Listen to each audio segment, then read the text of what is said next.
For 36 years, from 1787 to 1823, wealthy families throughout colonial America sent their troublesome sons to St. Augustine Seminary in Virginia for religious education and spiritual correction. Not one of those young men ever made it back home. Church records show 247 students were enrolled during that period, yet not a single one graduated as an ordained priest. What became of them stayed a mystery until 1998, when renovation workers uncovered documents revealing that the seminary was actually an elaborate prison and extortion scheme disguised as religious education. Few channels dare to tell this story because the Sterling family's influence still runs deeper than most realize. Before we continue with the story of Father Edmund Sterling and his unholy seminary, be sure to subscribe to this channel and hit that notification bell, because this kind of content is meant only for true mystery investigators. And let us know in the comments which state you're listening from. The Sterling family had always understood that knowledge was the most dangerous inheritance of all. Colonial Virginia in 1787 was a land of vast plantations, growing tobacco fortunes, and families whose wealth depended on secrets better left buried. The Tidewater region, with its maze of rivers and isolated estates, offered the perfect cover for those who preferred to conduct their business away from prying eyes. It was here in Henrico County that the Sterling family had established themselves as pillars of both commerce and faith. Edmund Sterling, born in 1751, was the third son of a tobacco merchant who had built his fortune through methods polite society chose not to examine too closely. Unlike his brothers, who inherited the family's legitimate businesses, Edmund was given something far more valuable, an understanding of human nature's darkest corners, and the ability to exploit them with surgical precision. When he announced his intention to establish a Catholic seminary in Protestant Virginia, his family dismissed it as an embarrassing religious fervor. They had no idea it would become the foundation of the most profitable criminal enterprise in colonial America. St. Augustine Seminary was built in 1786 on 340 acres of dense woodland, far enough from Richmond to ensure privacy, yet close enough for wealthy families to visit their sons. The Gothic stone buildings, imported craftsmen, and genuinely impressive library gave it the appearance of scholarly legitimacy. Edmund Sterling, who had briefly studied at the College of William and Mary before claiming a religious calling, styled himself as Father Sterling and surrounded himself with a small staff of men whose past credentials were as questionable as their present loyalties. The seminary's reputation spread quickly through the network of Virginia's elite families. Here was a Catholic institution run by a man of impeccable breeding, offering to educate young men who had proven problematic for their families. Sons who asked too many questions about business practices, who had witnessed things they shouldn't have, or who possessed information that could destroy family fortunes. The seminary promised not just education, but discretion, isolation, and most importantly, transformation. What these families didn't realize was that Father Sterling had no intention of educating their sons in theology. He was far more interested in educating himself about their family secrets, their business dealings, and most crucially, exactly how much they would pay to keep certain information buried forever. The first students arrived in the spring of 1787. 12 young men between the ages of 16 and 23, sent by families whose names appeared on shipping manifests, land deeds, and government contracts throughout Virginia and the Carolinas. Each family paid the substantial enrollment fee of £50 sterling, enough to build a small house, and promised additional contributions for their son's spiritual development. They believed they were investing in discretion and redemption. In reality, they were financing their own destruction. The autumn of 1789 brought the first hint that something at St. Augustine Seminary was fundamentally wrong, though it would take decades for anyone to piece together the full scope of Father Sterling's operation.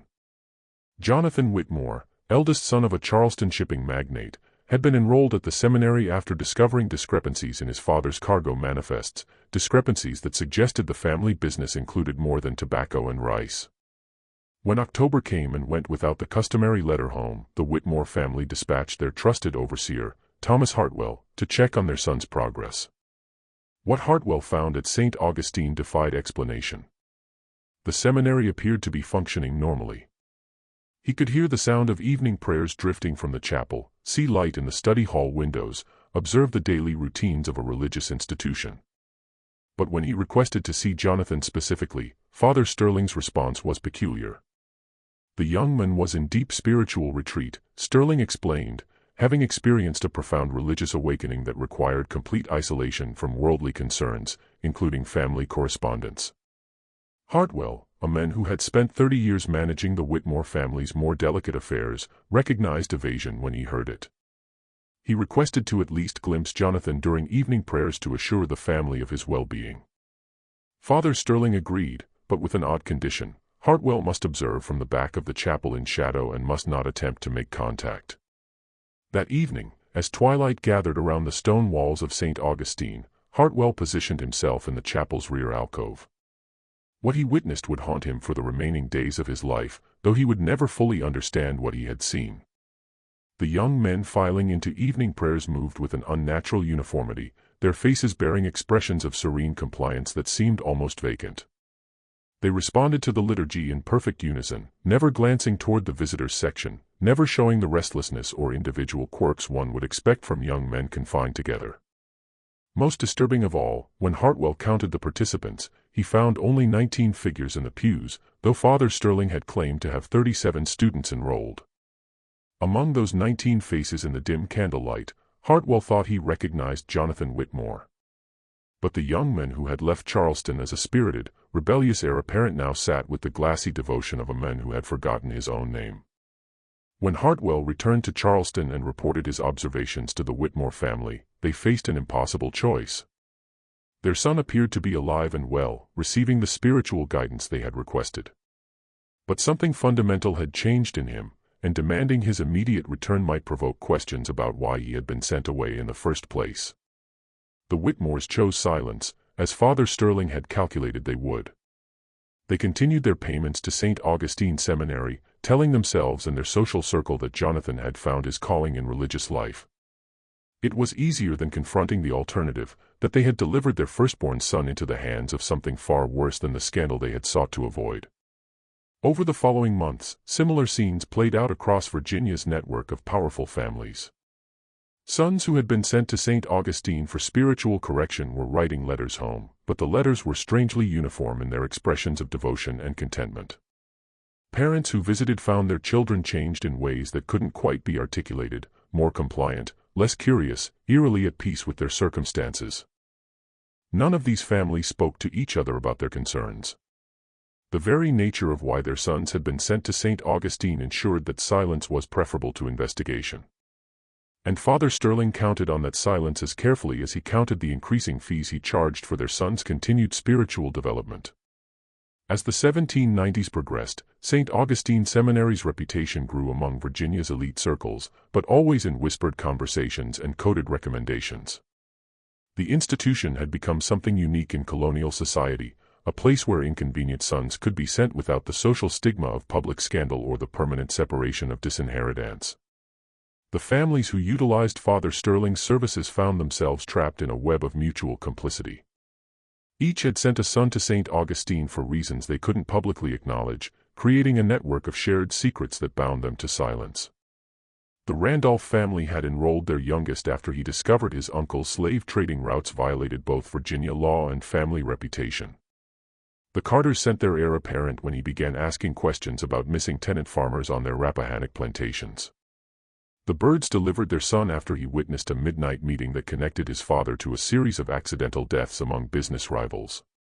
What none of these families realized was that Father Sterling was methodically documenting every secret, every scandal, every piece of compromising information that had led to their son's enrollment.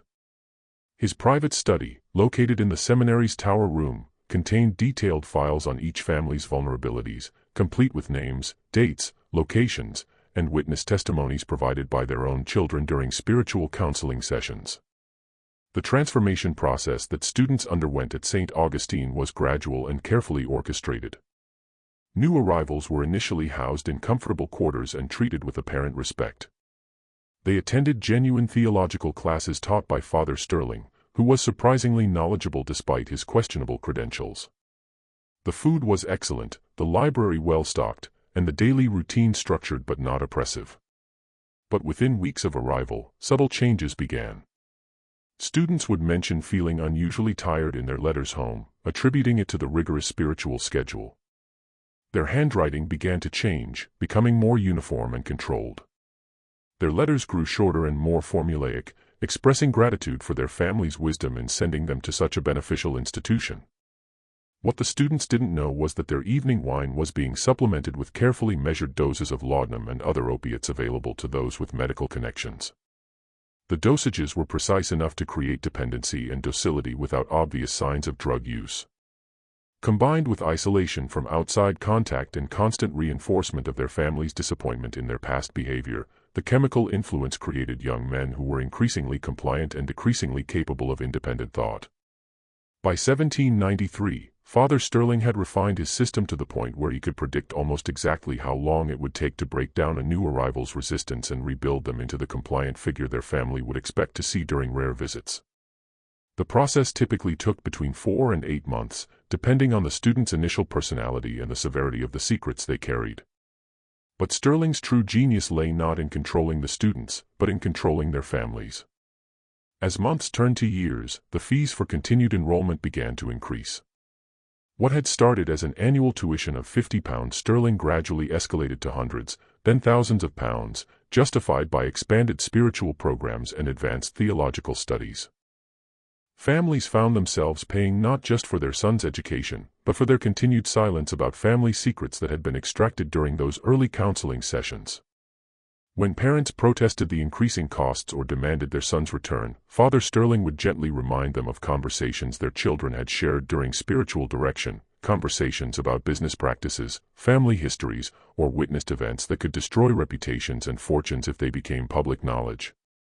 The choice was always presented delicately but clearly: continue supporting their son's spiritual journey, or risk having their family's darkest secrets exposed to Virginia society. Most families paid. By the winter of 1798, 11 years after St. Augustine Seminary's founding, Father Sterling's operation had evolved into something far more sophisticated than simple extortion. He had created what he privately termed the Virginia Arrangement, a network of interconnected blackmail schemes that controlled nearly 24 of the colony's most powerful families. The system worked with clockwork precision.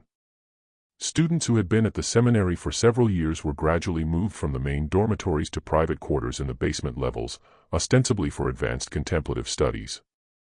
These basement rooms, carved from the natural limestone beneath the building, were comfortable enough to avoid obvious signs of imprisonment, but were secured in ways that made escape impossible.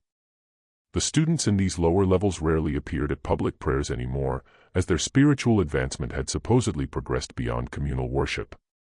Meanwhile, new students continued to arrive regularly, maintaining the seminary's facade of ongoing operation while providing fresh sources of family intelligence and additional revenue streams. Father Sterling had become expert at identifying which young men possessed the most dangerous knowledge about their family's affairs, and these individuals found their spiritual retreats becoming increasingly permanent. The transformation of Charles Randolph, enrolled in 1796, illustrated Sterling's evolving methods with chilling clarity. Charles had been sent to St. Augustine after discovering that his father's tobacco exports were being used to launder profits from illegal slave trading operations that violated both Virginia statutes and federal maritime law. Initially, Charles's letters home expressed the usual complaints about strict religious discipline and homesickness. But as months passed, his correspondence became increasingly supportive of his family's business practices, including explicit approval of trading arrangements he had previously condemned. When Thomas Jefferson Randolph, Charles's younger brother, visited the seminary in early 1799, he found Charles transformed into an articulate advocate for the family's commercial interests. Charles spoke knowledgeably about crop rotations, shipping schedules, and labor management practices that would maximize profitability while minimizing legal exposure. His previous moral objections to the family's slave trading connections had apparently been resolved through intensive theological study of biblical slavery passages. But Thomas Jefferson Randolph was more observant than most visitors to St. Augustine. He noticed that his brother's pupils were consistently dilated despite the bright daylight in the visiting room. He observed that Charles's hands shook slightly when he wasn't actively engaged in conversation. Most tellingly, when Thomas mentioned their childhood dog's name, Charles showed no recognition of a pet they had both adored for 7 years. These observations might have remained private family concerns, but Thomas Jefferson Randolph made a decision that would ultimately unravel Father Sterling's entire operation.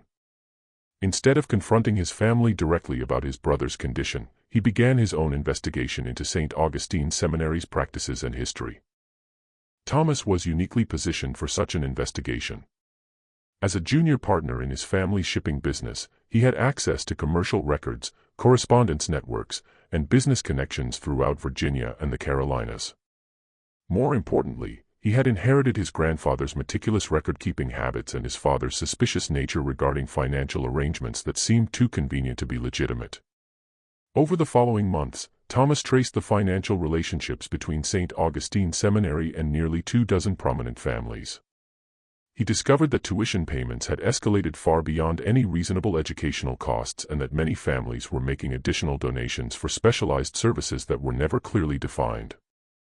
He found shipping records indicating that supplies delivered to the seminary included unusual quantities of medical equipment, pharmaceutical materials, and construction materials more appropriate for prison construction than educational facilities.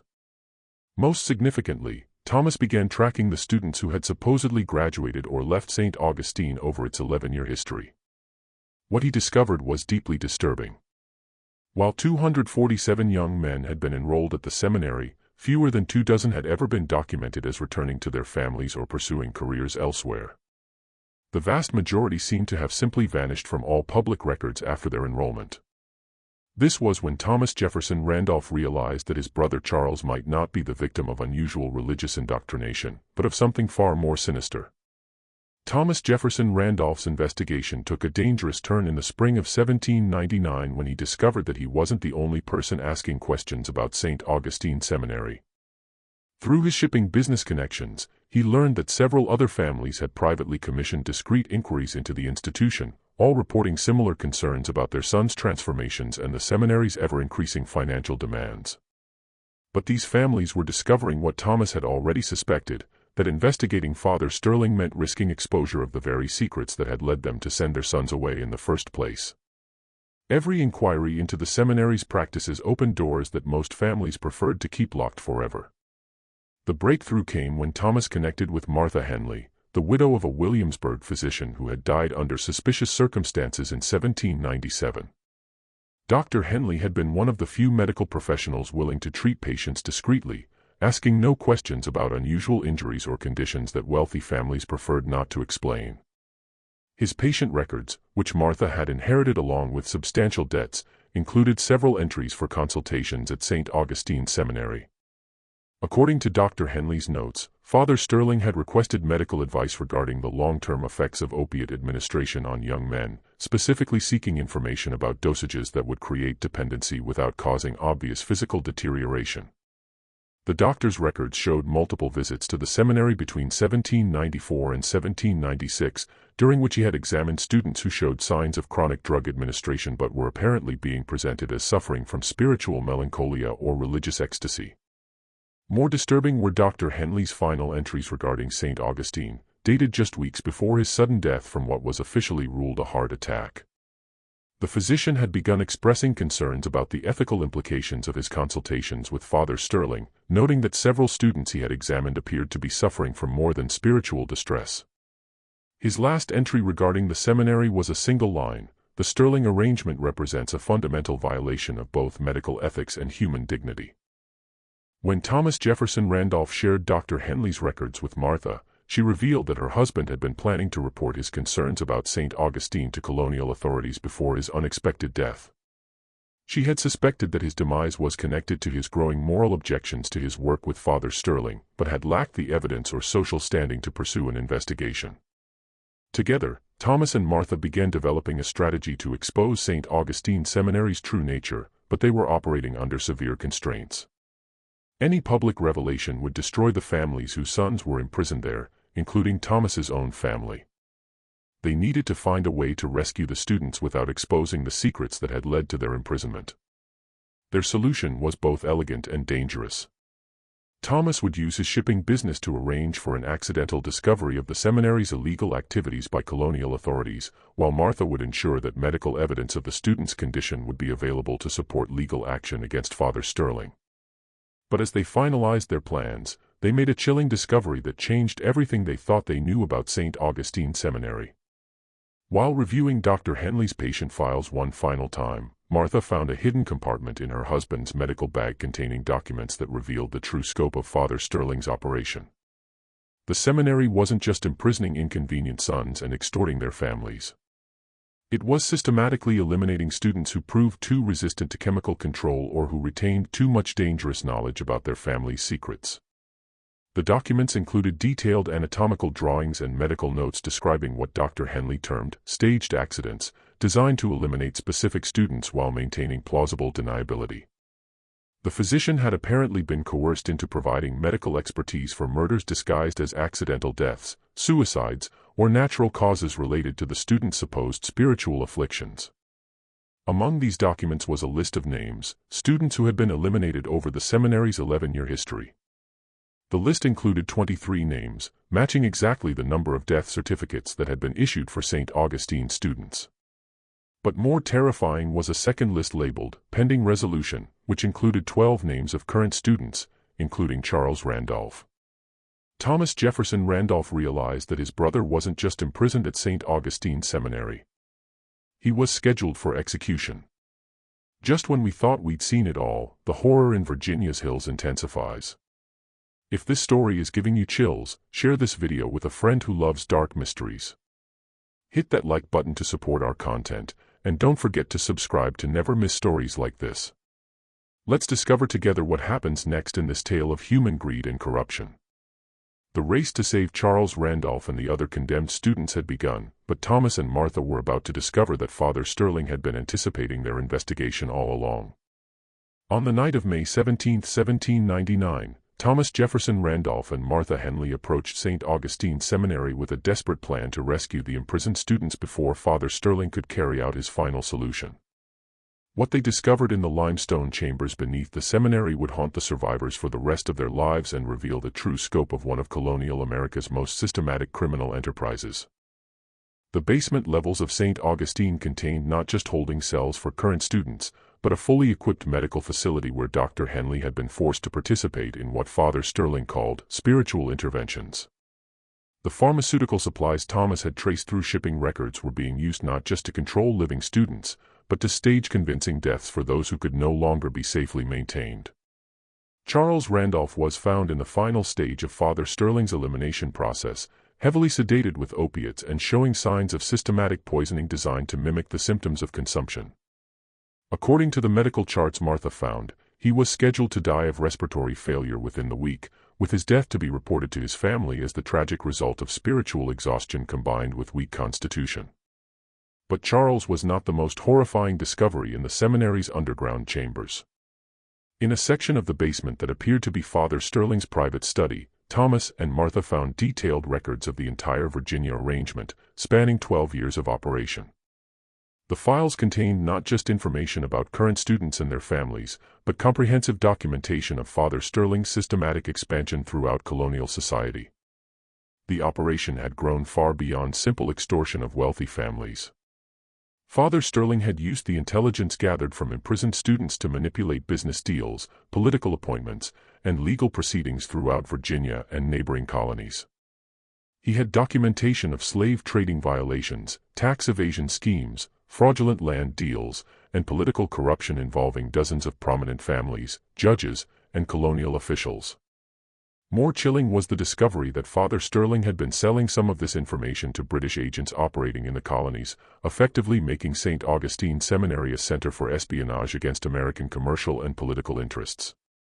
The fees paid by families for their sons' education had been supplemented by substantial payments from British intelligence services seeking compromising information about colonial leadership. But the most devastating revelation was contained in Father Sterling's personal correspondence with his British contacts. The letters revealed that the entire seminary operation was designed not just for profit but as part of a systematic effort to destabilize colonial society by compromising and controlling influential families. The British had been funding St. Augustine Seminary as part of their strategy to maintain influence over American commerce and politics even as colonial independence movements were growing. The students imprisoned in the basement weren't just victims of individual family scandals. They were casualties in a larger conflict between competing imperial interests, sacrificed to maintain British intelligence advantages over colonial society. When Thomas and Martha attempted to evacuate the surviving students, they discovered that Father Sterling had been prepared for exactly this possibility. The seminary staff, who had appeared to be simple religious instructors, were actually armed guards with military training. The building itself had been designed as a fortress, with multiple levels of security and concealed weapons throughout the facility. The confrontation that followed revealed Father Sterling's true nature as neither religious fanatic nor simple criminal, but as a sophisticated intelligence operative who had used religious authority and family desperation to create one of the most effective espionage networks in colonial America. "You understand," Father Sterling told Thomas as armed men surrounded the rescue party, "that exposing this operation means destroying every family whose secrets we've documented. Your own family's slave trading violations alone would result in criminal prosecution, financial ruin, and social disgrace that would follow your descendants for generations." He gestured toward the files containing documentation of the Randolph family's illegal activities. "Your brother Charles possesses detailed knowledge of shipping manifests, financial arrangements, and business relationships that could destroy not just your family, but dozens of others throughout Virginia's commercial network. His continued existence represents an unacceptable risk to operations that benefit the Crown's interests in maintaining colonial stability." Thomas realized that Father Sterling wasn't just threatening individual families. He was threatening to expose a network of corruption that would destabilize Virginia's entire social and economic structure. The choice wasn't between saving his brother and protecting his family's reputation. It was between preserving colonial society's facade of legitimacy and revealing the systematic corruption that made that society function. "The choice is simple," Sterling continued. "Allow us to complete our arrangements with the students currently in residence, and their families' secrets remain protected. Attempt to interfere with our operation, and we release documentation that will destroy the reputation and financial stability of every prominent family in Virginia." But Thomas Jefferson Randolph had spent months preparing for exactly this confrontation, and he had not come to St. Augustine Seminary alone. The resolution of the St. Augustine Seminary crisis required sacrifices that would reshape Virginia's political and social landscape for decades to come.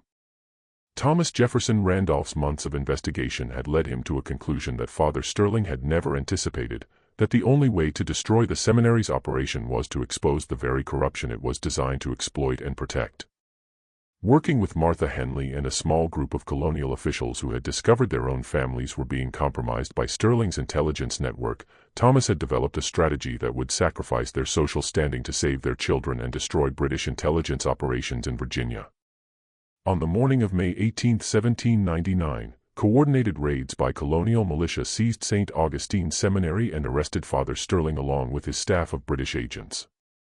Simultaneously, Thomas Jefferson Randolph and 17 other prominent Virginia families publicly confessed to the illegal business practices, political corruption, and social violations that had made them vulnerable to Sterling's operation. The public revelations were devastating to Virginia's social order. Families that had dominated colonial commerce and politics for generations found themselves facing criminal prosecution, financial ruin, and social ostracism. The Randolph family's confession regarding their slave trading violations led to the largest criminal investigation in Virginia's colonial history, ultimately exposing systematic violations of both colonial law and federal maritime regulations by dozens of prominent families. But the strategy worked. By voluntarily exposing their own secrets, the families involved removed Father Sterling's primary leverage over them and eliminated the British intelligence advantage that the seminary had been designed to provide. The confessions were carefully coordinated to reveal criminal activities while protecting information that could compromise colonial military or political interests in the growing tensions with Britain. Charles Randolph and 18 other students were rescued from the seminary's basement chambers, though their physical and psychological recovery would take years. The medical treatments they had received left several with permanent neurological damage, and all of them struggled with opiate dependency that required ongoing medical supervision. Charles never fully recovered his memories of the years before his enrollment at St. Augustine, and he retained the personality changes that had made him compliant with his family's business interests rather than critical of their ethical implications. 23 bodies were discovered in unmarked graves on the seminary property, confirming that Father Sterling's operation had indeed been systematically murdering students who proved too difficult to control or who retained too much dangerous knowledge. The victims included sons from some of Virginia's most prominent families, young men whose deaths had been explained to their parents as the result of spiritual exhaustion, consumption, or other natural causes. Father Sterling himself disappeared during the raid on St. Augustine Seminary. Despite extensive searches, neither he nor several of his key associates were ever found, leading to speculation that they had escaped to British territory or been evacuated by their intelligence handlers. The mystery of their fate would persist for decades, contributing to ongoing fears that similar operations might be continuing elsewhere in the colonies. The exposure of the Virginia arrangement had consequences that extended far beyond the immediate families involved. The revelations about British intelligence operations in colonial society contributed to growing tensions between American colonists and British authorities, accelerating the political movements that would lead to the War of 1812. Several of the families compromised by Sterling's operation became strong supporters of American independence movements, seeking to prevent future foreign manipulation of colonial society. More immediately, the scandal led to systematic reforms in Virginia's commercial and legal systems. New regulations were implemented to prevent the kind of systematic corruption that had made Sterling's operation possible, and oversight systems were established to monitor religious and educational institutions receiving students from multiple families. But perhaps the most lasting impact of the St. Augustine Seminary scandal was its effect on how Virginia's elite families raised their children. The tragedy demonstrated that family secrets could be turned into weapons against those who kept them, and that protecting children sometimes required exposing the very scandals that parents sought to hide. Thomas Jefferson Randolph never fully recovered from the experience of discovering that his family's commercial success had been built on systematic criminal activity and that his brother had been sacrificed to protect those crimes. Though Charles survived his imprisonment, the relationship between the brothers was forever changed by the knowledge of what their family had been willing to sacrifice to maintain their social position. The ruins of St. Augustine Seminary stood empty for nearly 50 years after the scandal, with local residents reporting strange sounds and unexplained lights in the abandoned buildings. When the property was finally purchased for development in 1847, workers discovered additional underground chambers that had not been found during the original investigation, along with documents suggesting that Sterling's operation had been even larger and more systematic than previously understood. This mystery shows us how the pursuit of social respectability and financial success can corrupt even the most fundamental bonds of family loyalty and religious faith. When families become willing to sacrifice their own children to protect their secrets, they create vulnerabilities that can be exploited by those who understand that desperation makes people capable of almost anything. What do you think of this story? Do you believe everything was revealed about the Sterling family's operation, or might there be other secrets still hidden in Virginia's hills? Leave your comment below. If you enjoyed this tale and want more horror stories like this, subscribe, hit the notification bell, and share with someone who loves mysteries. The darkness of human greed runs deeper than most people realize, and only the bravest souls dare to explore its depths. See you in the next video, where we'll uncover another tale that shows how far people will go when money and reputation are at stake.